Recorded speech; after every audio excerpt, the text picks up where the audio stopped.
യേശുവിൽ ഏറ്റവും പ്രിയപ്പെട്ടവരെ, വളരെ സന്തോഷത്തോടും പ്രാർത്ഥനയോടും ദൈവാനുഗ്രഹത്തോടും കൂടെ ഈ ഒരു നല്ല ദിവസത്തിലേക്ക് നിങ്ങളെ സന്തോഷത്തോടെ പ്രാർത്ഥനയോടെ സ്വാഗതം ചെയ്യുന്നു. യേശുവിൽ നിങ്ങളെ ബഹുമാനിക്കുന്നു, ക്രിസ്തുവിൽ നിങ്ങളെ സ്നേഹിക്കുന്നു, ക്രിസ്തുവിൽ നിങ്ങളെ സ്വീകരിക്കുന്നു, നിങ്ങൾക്ക് വേണ്ടി പ്രാർത്ഥിക്കുന്നു. സന്തോഷമായിട്ടിരിക്കുന്നു എന്ന് വിശ്വസിക്കുന്നു. സമാധാനത്തോടെയും ആരോഗ്യത്തോടെയും നിങ്ങളായിരിക്കുന്നുവെന്ന് ഞങ്ങൾ വിശ്വസിക്കുന്നു. എല്ലാ ദിവസവും നിങ്ങൾക്ക് വേണ്ടി ഞങ്ങളുടെ പ്രാർത്ഥനയിൽ ഓർക്കുന്നുണ്ട്. ഈ ആലയത്തിൽ വന്ന് പ്രാർത്ഥിച്ച ലക്ഷക്കണക്കിന് ആളുകളുടെ പ്രാർത്ഥനാ നിയോഗമുള്ള സ്ഥലമാണ്. ആ നിയോഗത്തിൽ നിന്നുകൊണ്ടാണ് ദൈവത്തിൻ്റെ വചനം പ്രസംഗിക്കുന്നത്, ആ വചനത്തിൽ നിന്നുകൊണ്ട് പ്രാർത്ഥിക്കുന്നത്. കർത്താവേ, അങ്ങയുടെ വചനം ശ്രവിക്കുന്ന ഈ വ്യക്തിക്ക് വേണ്ടി, ഈ മാതാപിതാക്കൾക്ക് വേണ്ടി, ഈ യുവതി യുവാക്കൾക്ക് വേണ്ടി, കുഞ്ഞുങ്ങൾക്ക് വേണ്ടി, ഈ വീടിന് വേണ്ടി, നിങ്ങളുടെ പ്രാർത്ഥന ആവശ്യങ്ങൾക്ക് വേണ്ടി ഞങ്ങൾ പ്രാർത്ഥിക്കുന്നു. അങ്ങയുടെ വചനം കേൾക്കാൻ പോകുന്ന വചനത്തിലൂടെ പ്രാർത്ഥിക്കുന്നു. ഈ വചനം കേൾക്കുന്നവർ, ഈ വചനം അയച്ചു കൊടുക്കുന്നവർ, സ്നേഹത്തോടെ അയച്ചു കൊടുക്കുന്നവരുണ്ട്. എല്ലാവരെയും ഓർത്ത് പ്രാർത്ഥിക്കുന്നു. ദൈവം സമർത്ഥമായിട്ട് അനുഗ്രഹിക്കട്ടെ, ദൈവം സമർത്ഥമായിട്ട് അനുഗ്രഹിക്കട്ടെ. പ്രതീക്ഷയോടെ നമുക്കായിരിക്കാം. ഇന്നൊരു വചനം വായിക്കുകയാണ്. വിശുദ്ധ യോഹന്നാൻ്റെ സുവിശേഷം 11-ാം അധ്യായം 1-2 വാക്യങ്ങൾ. വിശുദ്ധ യോഹന്നാൻ്റെ സുവിശേഷം 11-ാം അധ്യായം. ലാസർ എന്നു പേരായ ഒരുവൻ രോഗബാധിതനായി. അവൻ മറിയത്തിൻ്റെയും അവളുടെ സഹോദരിയായ മർത്തായുടെയും ഗ്രാമമായ ബഥാനിയായിൽ നിന്നുള്ളവനായിരുന്നു. ഈ മറിയമാണ് സുഗന്ധ തൈലം കൊണ്ട് കർത്താവിനെ പൂശുകയും തലമുടി കൊണ്ട് അവൻ്റെ പാദങ്ങൾ തുടയ്ക്കുകയും ചെയ്തത്.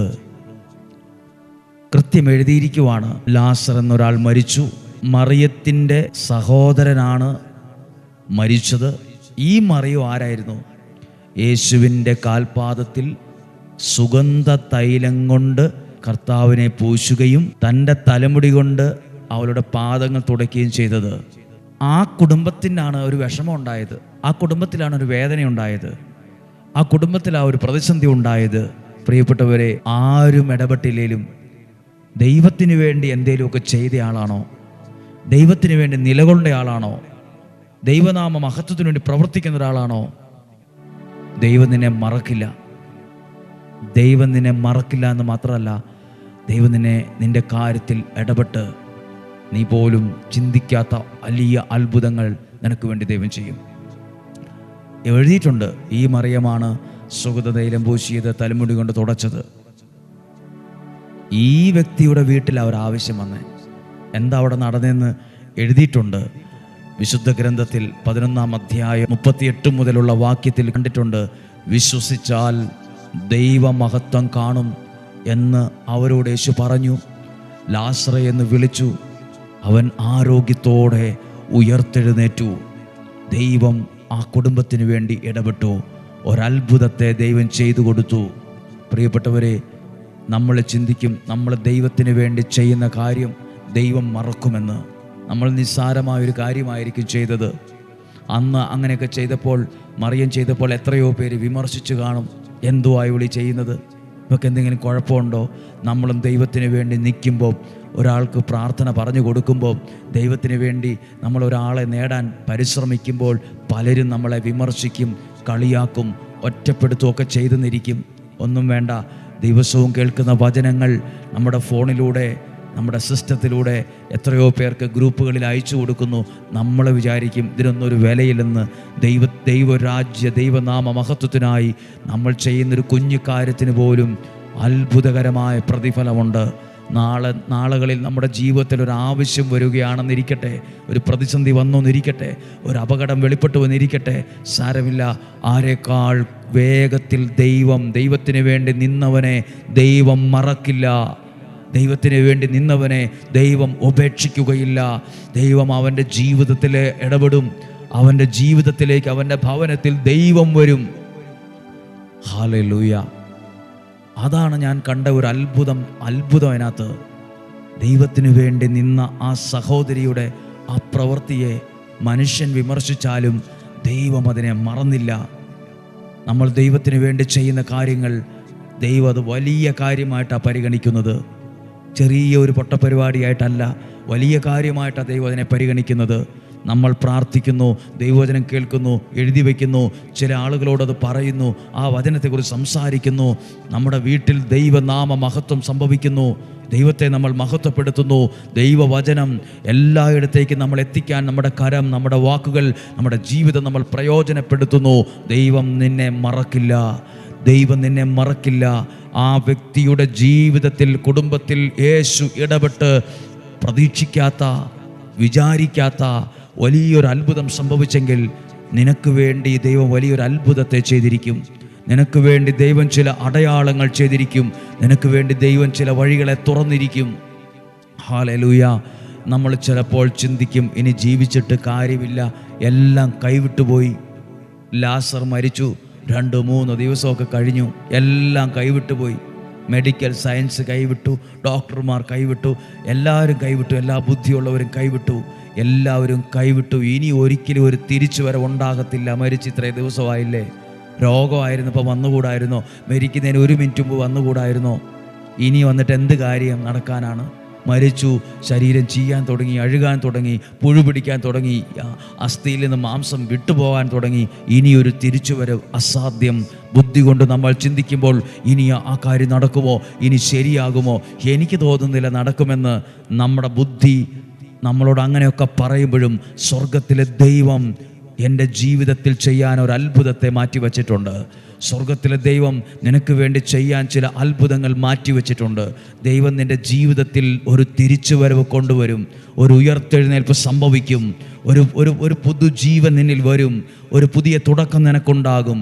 ഒരു നന്മ നിനക്കുണ്ടാകും. ഒരു തിരിച്ചുവരവുണ്ടാകും. ഒന്നും കൂടെ എല്ലാ കാര്യങ്ങളെയും പുതിയതായി തുടങ്ങാൻ നിനക്ക് സാധിക്കും. കാരണം ദൈവത്തിൻ്റെ കരം നിൻ്റെ മേൽ ഉയർന്നിട്ടുണ്ട്. നിന്നെ സഹായിക്കാൻ ദൈവത്തിൻ്റെ വിജയമുള്ള വലതുകരം ഉയർന്നിട്ടുണ്ട്. ദൈവത്തിനു വേണ്ടി നിന്നവരെ ദൈവം മറക്കില്ല. നമ്മുടെ ഒത്തിരി പേരുടെ അനുഭവമാണിത്. നമ്മൾ ദൈവത്തിൻ്റെ വചനം പ്രസംഗിക്കും, ദൈവത്തിന് വേണ്ടി നിൽക്കുക, ദൈവത്തിൻ്റെ നിയോഗത്തിലാണ് നിൽക്കുന്നത്. മനുഷ്യൻ കൈവിട്ടാലും ദൈവം കൈവിടത്തില്ല. മനുഷ്യൻ മറന്നാലും ദൈവം എന്നെ നിങ്ങളെ മറക്കത്തില്ല. നിങ്ങളും പ്രിയപ്പെട്ട അമ്മമാരായിരിക്കും, അപ്പച്ചന്മാർ, യുവതി യുവാക്കർ, കുഞ്ഞുങ്ങൾ, നിങ്ങളുടെ കേൾക്കുന്ന വചനങ്ങളൊക്കെ അസൂയയില്ലാതെ, സ്വാർത്ഥതയില്ലാതെ, ആരാ വലുത് എന്ന് ചിന്തിക്കാതെ ആ വചനത്തെ സ്നേഹിച്ച് ആ വചനം ഗ്രൂപ്പുകളിൽ ഷെയർ ചെയ്യുമ്പോൾ നമ്മൾ മാത്രമേ അറിഞ്ഞിട്ടുള്ളൂ. പക്ഷേ നമ്മൾ ചെയ്ത കുഞ്ഞു പ്രവൃത്തിയാണ്. പക്ഷെ നമ്മളിലൂടെ ഒരാൾ വചനം കേൾക്കുമ്പോൾ, നമ്മളിലൂടെ ഒരാൾ വചനം അറിയുമ്പോൾ പലരും അതോർക്കും, ഇവർക്ക് വേറെ പണിയൊന്നുമില്ലേ, നേരം വെളുത്തുപാടെ ഇവർക്ക് ഇതെന്തിൻ്റെ സൂക്കേടാണ്, എന്തിൻ്റെ കേടാണ്. പക്ഷേ ദൈവത്തിൻ്റെ മുമ്പിൽ ആ ചെറിയ പ്രവൃത്തി എന്ന് നമ്മൾ പറയുന്ന പ്രവൃത്തിക്ക് പോലും വലിയ പ്രതിഫലമുണ്ട്. ദൈവം മറക്കില്ല. നമ്മുടെ കാര്യത്തിൽ ആരും ഇടപെട്ടില്ലേലും ദൈവം ഇടപെട്ടിരിക്കും. ദൈവം ഇടപെട്ടിരിക്കും. നിങ്ങൾ പ്രാർത്ഥിക്കുന്ന വിഷയത്തെ നോക്കി, നിങ്ങളുടെ ജീവിതത്തെ നോക്കി, കുടുംബത്തെ നോക്കി, നാളുകളെ നോക്കി ദൈവത്തിൻ്റെ ഈ വാക്ക് പറയട്ടെ, ദൈവം ഇടപെട്ടിരിക്കും. ദൈവം അത്ഭുതം ചെയ്തിരിക്കും. ദൈവത്തിൻ്റെ കരുണ വർഷിച്ചിരിക്കും. നമുക്ക് ഈശോയുടെ ആശീർവാദം സ്വീകരിക്കാം. പ്രിയപ്പെട്ടവരെ, ഈ വരുന്ന വ്യാഴം വെള്ളി ദിവസങ്ങൾ അനുഗ്രഹത്തിൻ്റെ ദിവസമാണ്. പ്രത്യേകിച്ച് നമ്മൾ 9 ദിവസത്തെ നൊവേന പ്രാർത്ഥനയുടെ സമാപന ദിവസങ്ങളാണ്. ബുക്ക് ചെയ്യുന്നവർക്ക് വ്യാഴാഴ്ചകളിൽ വരാം, വെള്ളിയാഴ്ച ആർക്കും വന്ന് പ്രാർത്ഥിക്കാം. ദൈവം നമ്മളെ സഹായിക്കുന്ന ദിവസമാണ്, അനുഗ്രഹിക്കുന്ന ദിവസമാണ്. നമുക്ക് ഒരുമിച്ച് പ്രാർത്ഥിക്കാം. ദൈവത്തിൻ്റെ കടാക്ഷമുണ്ടാകട്ടെ. നമ്മുടെ കർത്താവ് ഈശോ മിശിഹായുടെ കൃപയും പിതാവായ ദൈവത്തിൻ്റെ സ്നേഹവും പരിശുദ്ധാത്മാവിൻ്റെ സഹവാസവും നിങ്ങളോടുകൂടെ ഉണ്ടായിരിക്കട്ടെ. നിങ്ങളുടെ കുടുംബത്തിലുണ്ടായിരിക്കട്ടെ, നിങ്ങളുടെ ജീവിതത്തിലുണ്ടായിരിക്കട്ടെ, നിങ്ങളുടെ ഭവനത്തിലുണ്ടായിരിക്കട്ടെ. രോഗങ്ങളിൽ നിന്നും, അപകടത്തിൽ നിന്നും, ദുർമരണത്തിൽ നിന്നും, മൂപ്പെത്താത്ത മരണത്തിൽ നിന്നും, ചതികളിൽ നിന്നും, വഞ്ചനയിൽ നിന്നും, നിരാശയിൽ നിന്നും, കുറ്റബോധത്തിൽ നിന്നും സ്വർഗത്തിലെ ദൈവം എന്നെയും നിങ്ങളെയും അത്ഭുതകരമായി സംരക്ഷിക്കട്ടെ. ദീർഘായുസ്സും ആരോഗ്യവും തരട്ടെ, സന്തോഷവും സമാധാനവും തരട്ടെ. നിലനിൽക്കുന്ന സമ്പത്തും ഐശ്വര്യവും ആനന്ദവും ദൈവം തരുന്നത് നിങ്ങളുടെ ജീവിതത്തിൽ ഉണ്ടായിരിക്കട്ടെ. ദൈവം തരുന്നത് ജീവിതത്തിൽ അനുഗ്രഹമായി മാറട്ടെ. ദൈവാനുഗ്രഹം ഉണ്ടാകട്ടെ. ദീർഘായുസ്സും ആരോഗ്യം ഉണ്ടാകട്ടെ. നല്ല ധൈര്യമുള്ളവരായിരിക്കട്ടെ. ധൈര്യമുള്ളൊരു മനസ്സ് നിങ്ങൾക്കുണ്ടാകട്ടെ. ധൈര്യമുള്ള വാക്കുകളുണ്ടാകട്ടെ. പ്രതീക്ഷയുള്ള ഒരു മനസ്സുണ്ടാകട്ടെ. പ്രതീക്ഷയുള്ള വാക്കുകളുണ്ടാകട്ടെ. ദൈവത്തിൽ ആശ്രയിച്ച് മുന്നോട്ട് വച്ച ചുവടുകൾ മുന്നോട്ട് തന്നെ ആയിരിക്കട്ടെ. ദൈവം ഒരത്ഭുതത്തെ ചെയ്യട്ടെ.